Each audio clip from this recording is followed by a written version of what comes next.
Hello all, welcome to another video. And in today's video, I'm going to explain why SSD is the best option to get cheap storage. So let's have a look at the SD card I'm going to be talking about today.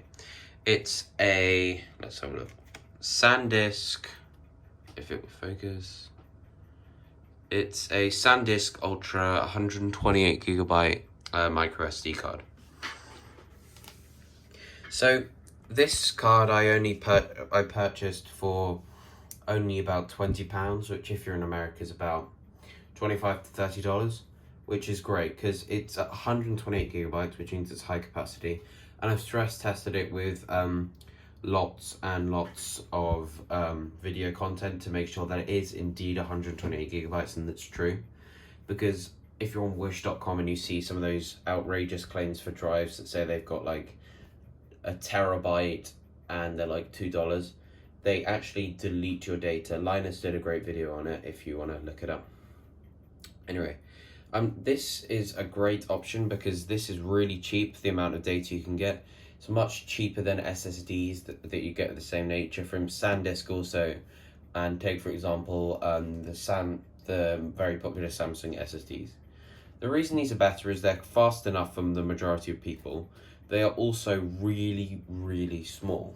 So let's take, for example, two things that you may want to check in size comparison. It's just a bit bigger than the iPhone home button if you have a look at this iPhone 6s here, which is the device I use most often.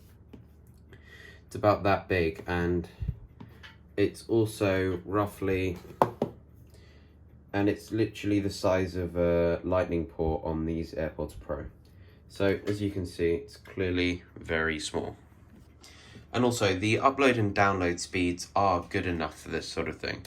So if I put it back in here, bear with,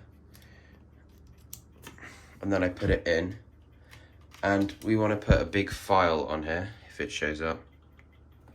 There we go. It's here. If we want to take something off, so say Top Gear, the third season of Top Gear, let's take this off the drive, and you can see they're fast enough as it is. It's running at about 100 megabytes per second, which, unless you want like crazy upload and download speeds, is really good enough. And yes, I know the display looks a bit crazy, but that's just the frame rate of the camera and the frame rate of the computer screen just sort of merging together.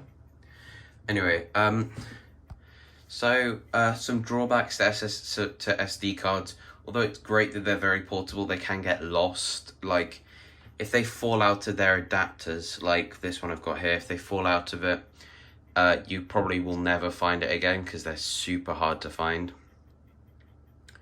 And they're a bit slower than SSDs, and they're not as cheap, say, as some external hard drives.